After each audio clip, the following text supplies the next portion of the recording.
Pushkin. We spend hours deciding what to buy, but there's a split-second decision that can make or break a sale. Do you have the trust to hit buy now? Agentic commerce is testing that moment more than ever. And that's where PayPal comes in. With 25 years of checkouts, 400 million consumer accounts globally, and the benefit of purchase and seller protection, all of which make sure wherever a purchase starts, it ends with trust. Built for payments, growth, and agentic. PayPal Open, built for all business. Visit paypalopen.com.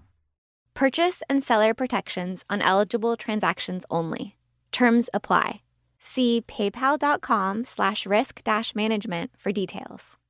Liberty was never just a word. It has guided every American endeavor for the past 250 years. And now it takes form in a new way. The 2026 Semi-Quincentennial Coin and Medal Program from the United States Mint celebrates the founding ideals that have long shaped our coinage. Available 1 year only, this historic collection features new coin designs, limited edition releases, and reissues. Shop new official coins at usmint.gov/semiq. That's usmint.gov/SEMIQ. Whatever your goal, trade, show, giveaways, client gifts, or team gear, 4imprint has the promo products to match. With thousands of options, from apparel and drinkware to tech and totes, it's easy to find the right fit for your brand and budget, with standout choices at every price point. And with their 360-degree guarantee, you can be 4imprint certain your order will show up just right on time. Explore more at 4imprint.com. 4imprint, for certain. Before we begin, a warning. This episode contains material that may be upsetting to some listeners. Tell me a little bit about what Owen was like. When Owen was born, he was screaming, and his neck veins were out, and the doctor said, "This is a Viking." And I think that's kind of the way he lived a lot, that kind of passion. So that's the way he lived. The man speaking is Tom Thomas. He's sitting with his wife, Kathy Brearley. She's English. Both she and Tom are United Church pastors. They met when they were missionaries in Zambia. They have a son named Morgan. And we're all at Morgan's house just outside of Allentown, Pennsylvania, a bungalow in a tidy subdivision. There are 2 little children running around and a big friendly dog being big and friendly. Everyone has gathered to talk about Owen, the Viking, the son and brother who isn't there.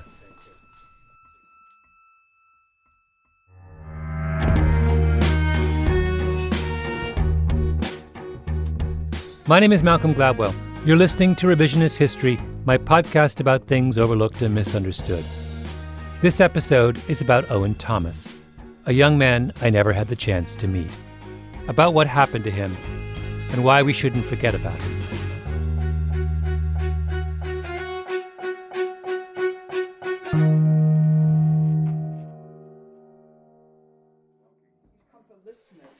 I went to see Owen's family on a cold winter evening.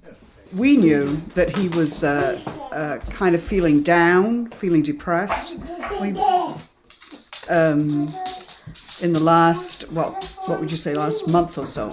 I didn't know that.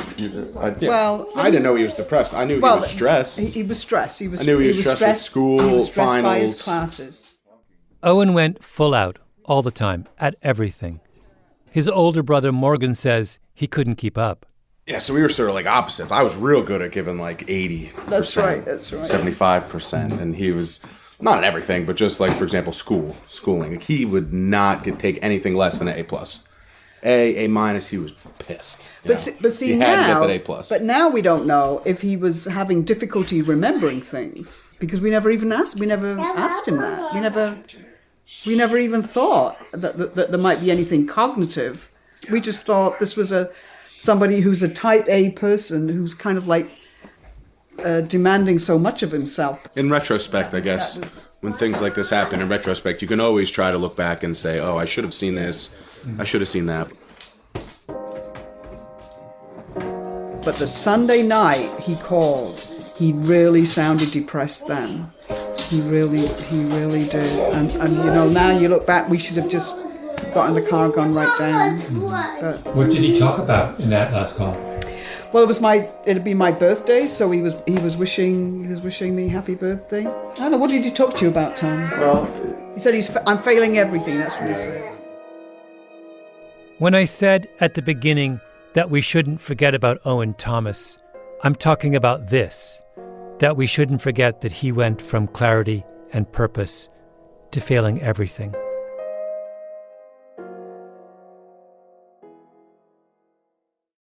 In 2013, I was invited to give a lecture at the University of Pennsylvania. Welcome. It is my great pleasure, on behalf of Penn's 450 Benjamin Franklin Scholars, to welcome you to the 2013 Benjamin Franklin Lectureship. The talk was at a big auditorium at the Penn Museum. I had been assigned a theme, proof. That's obviously a big topic, so I thought that this afternoon I would start by asking a relatively simple question, which is, what level of proof do we need about the harmfulness of some activity before we act? I decided to tell the story of a man named Frederick Hoffman, a remarkable man. Born in 1865 in Germany, immigrated to the United States, Hoffman rose to the position of senior statistician at the Prudential Insurance Company. At the time, that was a hugely important job. This was in the years before Social Security or Medicare. Private insurers were the safety net. And because they had to figure out what to charge for life insurance premiums, they had to closely monitor the health of Americans. And that was Hoffman's job. He set out and he would cover the entire country, and he would go and visit towns and cities and villages all across this land, and he would interview doctors and hospitals and funeral directors, and he would visit all the major employers, and he would go to the cemeteries, and he would talk to people, and he would walk around the town, and he would try and get a sense of what people are dying of. Hoffman was one of the first people to sound the alarm about smoking. He was one of the first to describe the terrible health conditions on Indian reservations.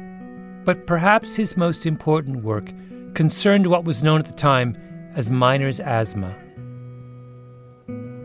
I give a fair number of talks, and one of the things that you can usually tell is if you've lost your audience. And I remember that day at Penn thinking that I had no idea. 20 minutes in, I began to panic a little because I'm going on and on about Hoffman, about coal mining, about how big a deal coal was at the turn of the century, about how much dust the process of coal mining created, about how coal miners would have coughing fits and spit up this black inky substance. And they would cough more and more of it the more they mined and the more time they spent in the coal mines. That was absolutely beyond question. The audience is incredibly quiet, and I couldn't figure out if that was because they found the subject as fascinating as I did, or if they were thinking, what on earth? The thing that no one could agree on was whether that was dangerous. Did it harm the health of someone to inhale all of this dust from coal mining? Miner's asthma wasn't bothering the medical community and the mining companies. They said, look, miners have lower rates of tuberculosis than everyone else. TB is a respiratory disease, so maybe coal dust is protective in some way. Another argument was, if miners were coughing up dust particles, then their lungs were functioning as they should. So for years and years and years, nobody paid particular attention to the problem of coal dust because they had all of these arguments that they used to convince themselves that it wasn't a health risk. And then along comes Frederick Hoffman. Prudential insured a lot of miners, and if they're dying young, then that was a real problem for Prudential. So Hoffman investigated. And in 1918, he publishes this famous report. It was called Mortality from Respiratory Diseases in the Dusty Trades. And it comes out, it was published by the Bureau of Labor Statistics, by the government, federal government, in 1918. Hoffman was methodical. First, he looked at the government statistics on tuberculosis. He found no evidence miners had lower rates of TB. Then he looked at asthma death rates, they were 5 times higher for coal miners than for other working men. Hoffman looked at census data. Who was still working after the age of 45? For farmers at the time, almost a third were still working. For miners, it was a fifth. If mining was so healthy, why were all the miners disappearing from their profession? So he adds all this up and he says, look, I don't buy it. I think that this miners' asthma thing is something that we should be concerned about. So here we have the senior statistician from one of the most powerful and important institutions in the country, publishing a report on the health of workers in one of the most important and critical industries in the country, and saying there's a problem. So what do you think happens? Nothing happens. Nothing. Nothing whatsoever. And why does nothing happen? Because all kinds of people stood up and read Hoffman's report and said, you've got no proof. Let's give the students at Penn credit for their patience, because this part of my talk went on for a very long time. But I was trying to answer the question at the core of proof. At what point do you act? People argued after Hoffman published his report that we still didn't know quite enough, that he had a lot of suggestive evidence but not definitive evidence.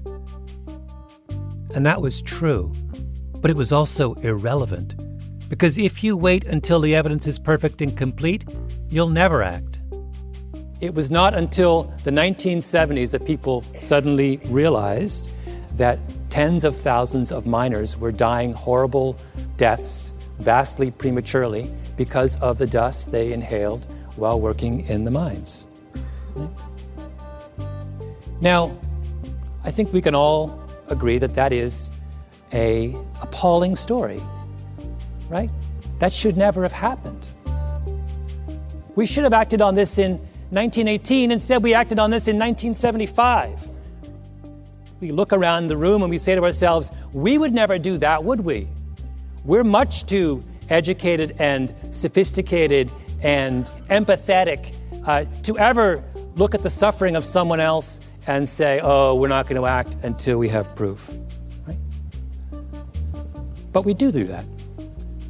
All of us do that. Everyone in this room is doing that, even as we speak. Now, what am I talking about? I'm talking about football.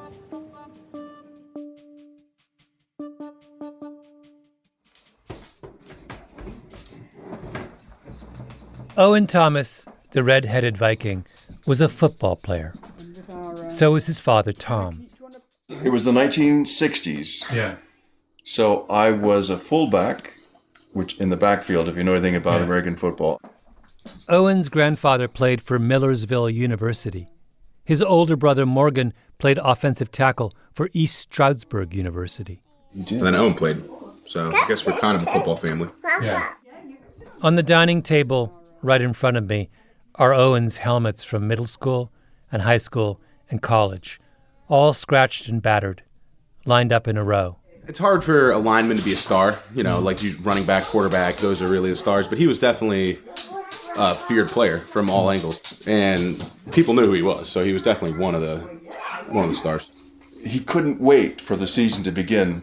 Most of the football players say, oh, I don't want to get hit. The first day of practice would just be like running, putting on the uniform and running. But he would say, I just can't wait to hit somebody. I just want to hit somebody. And that's his own team. That's his own team that he couldn't wait to hit.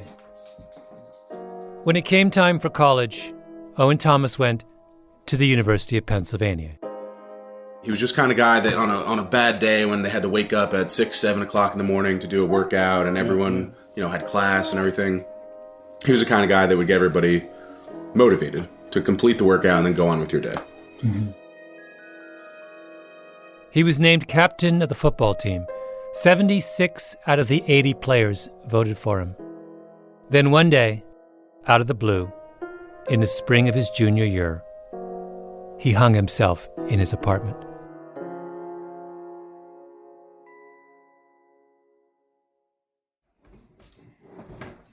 Tom sent me a text message, except I was listening to a lecture, so he kept saying, "Call me." Well, there are all these messages. Call me. So They drove down to Philadelphia. They went to identify their son's body in the hospital. And in the car on the way back, on this terrible, terrible day, they got a call from someone named Chris Nowinski. Nowinski is a former college football player with a PhD in neuroscience who runs the Concussion Legacy Foundation. He works with a group of researchers at Boston University. For more than a decade, they've been autopsying the brains of people who have, in the course of their lives, suffered repeated blows to the head, looking for something called chronic traumatic encephalopathy, CTE. Getting hit in the head causes your brain to twist and bruise. If you get hit enough times, that bruising causes the accumulation of a protein called tau, and that tau slowly works its way through the brain like a poison. So far, Nowinski's group has autopsied the brains of 111 former NFL players. 110 had CTE. 7 of 8 former Canadian Football League players had it. So did 9 of 14 semi-pro players, 48 of 53 college players, 3 out of 14 high school players. The symptoms of CTE include difficulty thinking, impulsive behavior, depression, short-term memory loss, difficulty planning, emotional instability, and suicidal thoughts and behavior. It's not pleasant. One of the first pro players diagnosed with CTE was Mike Webster. He was a Hall of Fame center with the Pittsburgh Steelers. He died at 50.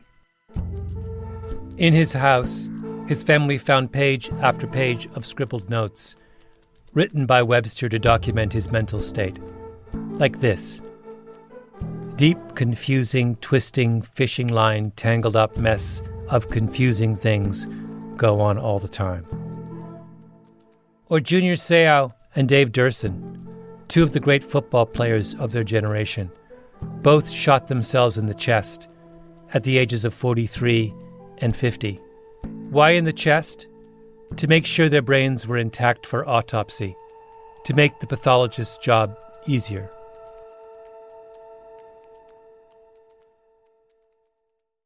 Now, are cases like this absolute proof of a connection between CTE and football players getting hit in the head? No. The research group at Boston University has just published a study which looked at players who had started playing tackle football before the age of 12. I'm quoting, "Youth exposure to tackle football may reduce resiliency to late-life neuropathology." May reduce. Remember, they're working from a non-representative sample. Autopsies conducted on players whose families believe something was wrong. Proof would be if you identified 2,000 people, half of whom play football and half of whom do not, followed them over the course of their lives, and compared the autopsies of their brains at death. Did the football players have, on average, more of the protein tau in their brain tissue than the non-football players? The problem is that the average American male life expectancy is 75 years. If we start that study now, we'll have definitive proof somewhere around the turn of the next century. The much, much harder question is what you do in the interim. And the answer is that you do what Chris Nowinski of the Concussion Foundation does. You plug away. You call people up at the height of their grief and ask them for brain tissue before the body of their loved one is buried or cremated. You call up people like Owen Thomas's parents. This is a day when it was like poured and poured and poured with rain the whole day. And so we were going back, must have been about like 10 o'clock at night, right? Yeah, driving up the turnpike. And suddenly I get this phone call from this person whose name I can hardly understand. The Thomases were too stunned to say no. But he still had to do quite a lot of work because he had to then call the undertaker. Mm-hmm. and get the undertaker to get the brain matter, which had been just like dumped in a bag by the medical examiner. Yeah, he has something to answer for. Wait, what happened? Well, the medical examiner did an autopsy, right? So this was a football player who had committed suicide, and he didn't make any attempt to preserve the brain matter.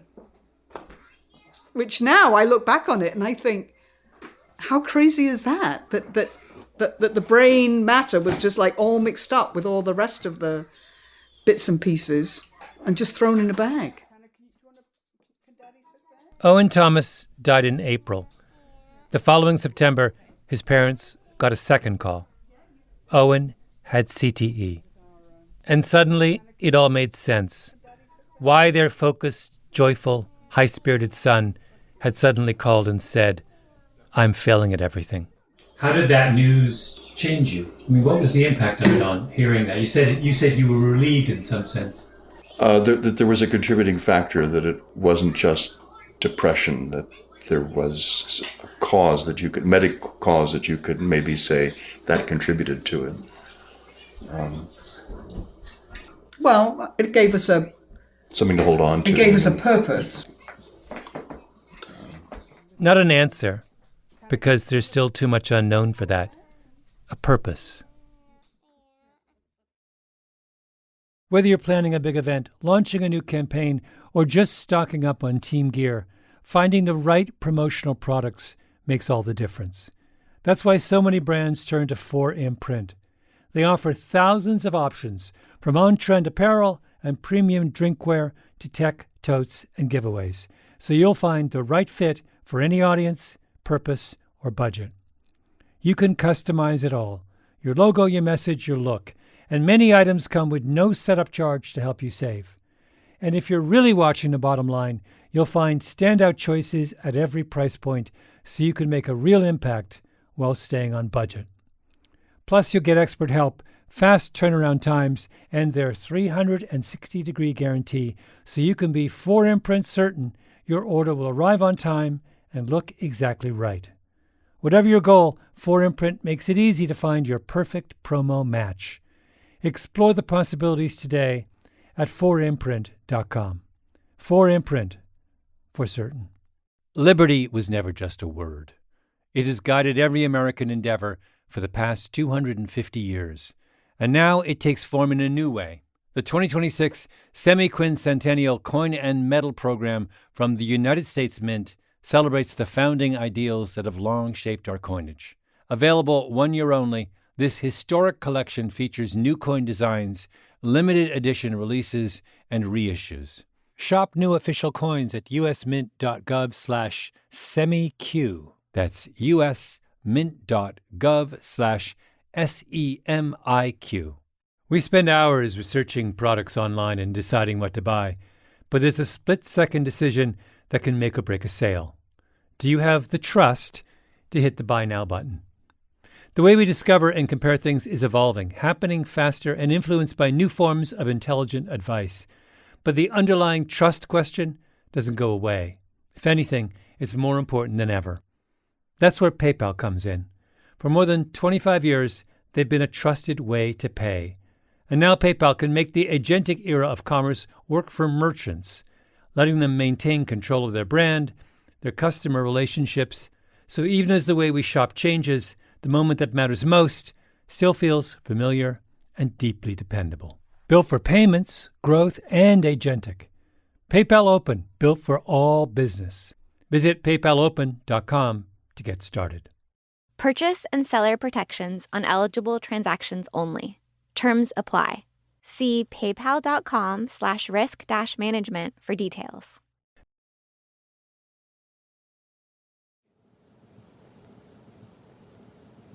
Now, what am I talking about? I'm talking about football. What do we know about football? We know about football approximately what Frederick Hoffman knew about coal dust in 1918. So there I was, in the Harrison Auditorium at the University of Pennsylvania. It was 2013. Owen Thomas had been dead for 3 years. There were students in the room who had known him, who remembered him. So I told the story of how he was found, hanging in his apartment, and I asked them, "Is that enough proof for you? Is the death of someone you went to school with, who was the captain of your football team, enough evidence to walk away from the game?"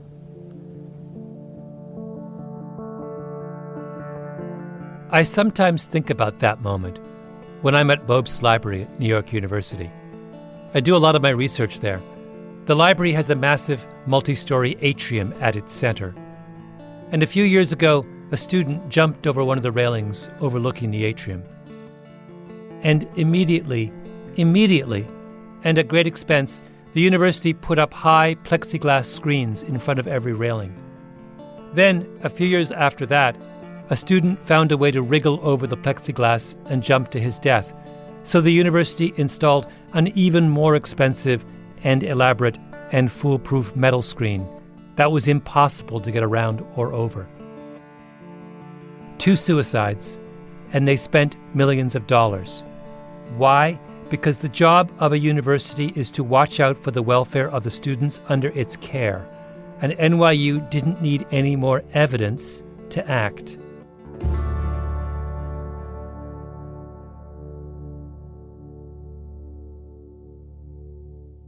Quakers clinched the 2009 8th crown by coming together in order to overcome adversity. St. Blanche taking the field in November. The red and blue. Here is what Penn did in response to the suicide of Owen Thomas and the results of his brain autopsy. They honored him with 40 seconds of silence before the season opener the next fall against Lafayette. Owen's jersey had been number 40. His teammates wore decals on their helmets with the number 40 on them. Blinking hand in hand, parallel to the sideline, standing for a 40-second moment of silence in tribute to their former teammate Owen Thomas, who passed away on Monday, April the 26th, this past off-season. And here is the statement the university issued upon hearing that Owen Thomas had been diagnosed with CTE. I read it to the audience when I was at Penn in 2013. While we will never know the cause of Owen Thomas's depression and subsequent suicide, we are aware of and deeply concerned about the medical issues now being raised about football head injuries, and will continue to work with the Ivy League and the medical community in addressing these issues. Owen's untimely death was a terrible tragedy, and we continue to grieve for his loss. Where to start? Let's start with the statement, "We will never know the cause of Owen Thomas's depression and subsequent suicide." Are you kidding me? What is there more to know?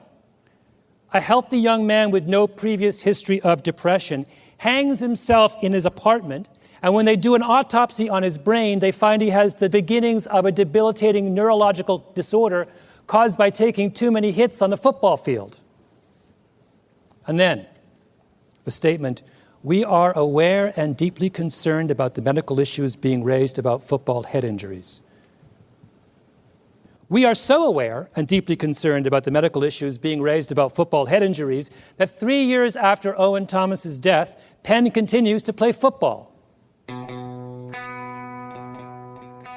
In my book, that does not count as concern. That is moral indifference.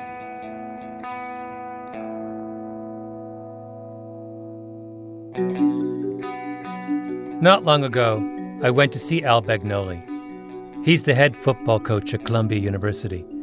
Before that, he was at Penn. He was Owen Thomas's coach, and he reminded me I'd left someone out. Owen Thomas wasn't the only one. Well, we had 2 of them. We had Kyle Ambrogi, too. They're both traumatic, but Kyle's was unbelievable because that happened right in midseason. So it happened after he scored 2 touchdowns and we beat Bucknell 51-something. Kyle Ambrogi, star running back on the Penn football team, and a student at the Wharton School of Business, just like Owen Thomas. He shot himself at his mother's house in October 2005. There wasn't an autopsy on Kyle Ambrogi's brain. In 2005, CTE just wasn't on people's radar in the same way that it is now. So we'll never know whether he suffered from the disease the way we know with Owen Thomas. We don't have proof. But what happened to Kyle Ambrogi sounds very much like what happened to Owen Thomas. All his life, a young man plays a sport that involves repeated blows to his brain, until suddenly he fell apart in a way that looks an awful lot like the way people fall apart after they've had repeated blows to their brain.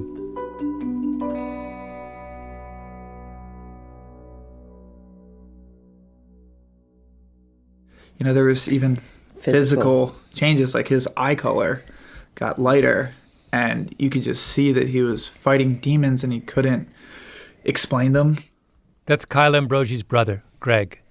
Yeah. I asked him, and he, would try to explain them, and he just would run out of words. He would open his mouth and nothing would come out, and I would just look at him, and I didn't know the what only hell. thing he said to me is, "Mommy, it's so dark, it's scary."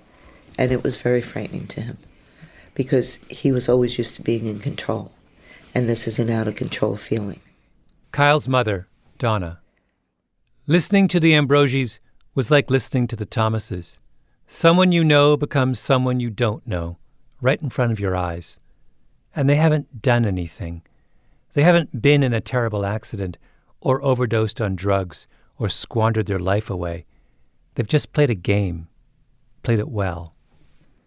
And if you're always, like I said, the internally driven, never had to say, "Kyle, do your homework, go practice, go whatever." He always had it done ahead of time. That was him. This is what he wanted to do. So if you're used to being in control and your mind is you're having thoughts that you don't have control over, it's very scary.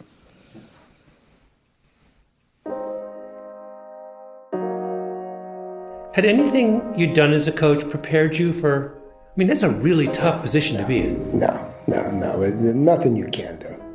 What did you say to your players?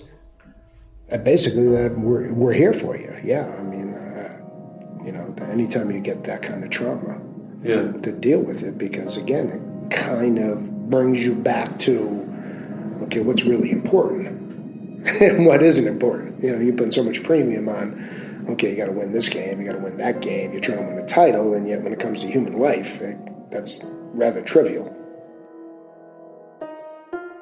I'm assuming the full team went to the funerals in both cases? Yes. That must have been unbelievable. It's very sad, because again, it's hard to explain.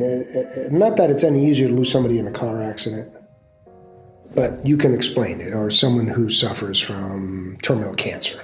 It's just as traumatic, but you can explain it. When you're a teammate of a kid who commits suicide, why didn't I see this? Could I have done something? Why? I think you always question yourself, what could I have done that maybe in some other ways of death you kind of accept it? I've thought a lot about that talk I gave at Penn. I'm not sure I won them over. The students listened politely, and at the end asked thoughtful and skeptical questions. I talked about the costs of football. Why didn't I talk about the benefits? They asked, doesn't everything come with a risk? Shouldn't people be free to make their own choices? A student who was on the football team stood up and said, I wouldn't be here if it wasn't for football. When I met with Coach Bagnoli, he talked about rule changes, how they are now much more vigilant about concussions, how they don't tackle in practice like they used to, how he doesn't believe that little kids should play tackle football. I got the sense that a lot of students were thinking about those things too. Maybe we can just manage this problem, reduce the risk to some more acceptable level.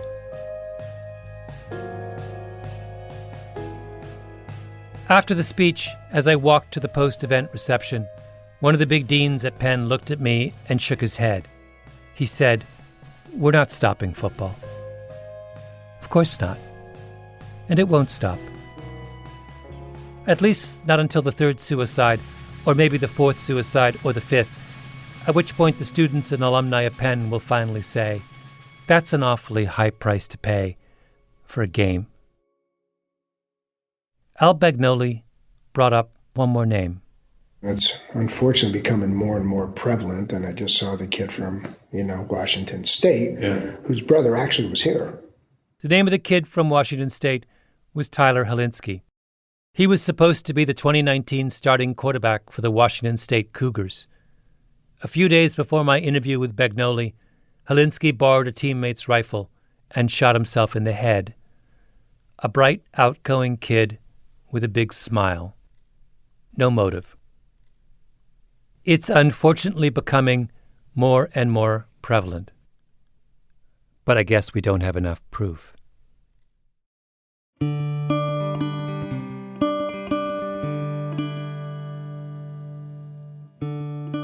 Well, it's your classmates who are dying, right?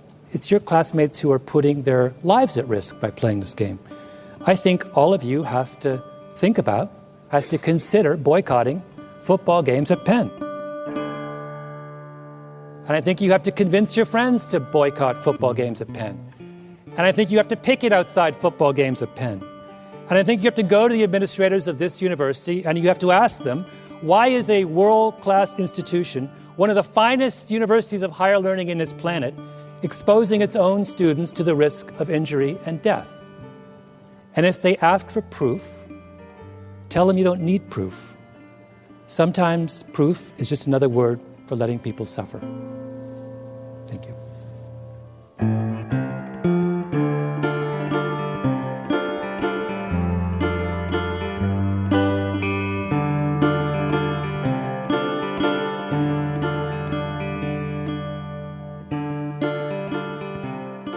Revisionist History is a Panoply production. The senior producer is Mia Lobel, with Jacob Smith and Camille Baptista. Our editor is Julia Barton. Flawn Williams is our engineer. Fact-checking by Beth Johnson. Original music by Luis Guerra. Special thanks to Andy Bowers and Jacob Weisberg. I'm Malcolm Gladwell.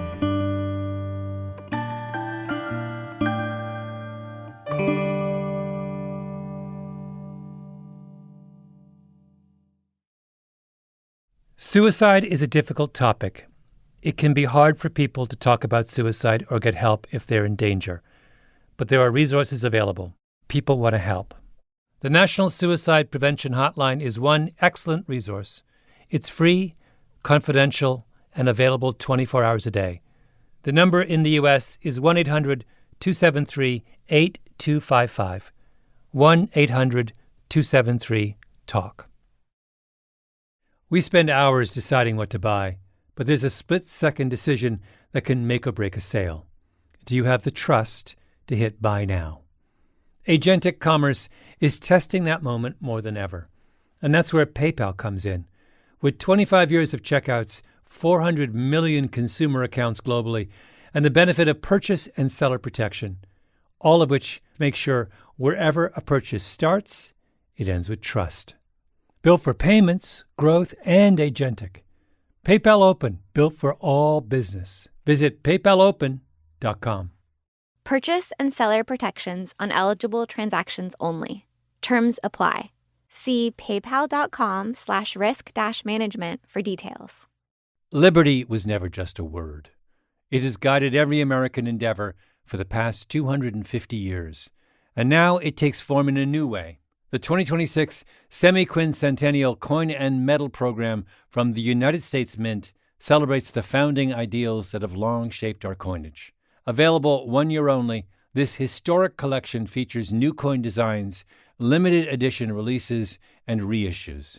Shop new official coins at usmint.gov/semiq. That's usmint.gov/SEMIQ. If your finance team spends more time finding data than using it, if there's one entity here and one there and one here and one there, if scaling your business feels like starting over, you need the Intuit ERP. Intuit Enterprise Suite is the AI-native ERP solution that's powerful, painless, and proven. Learn more at intuit.com/ERP.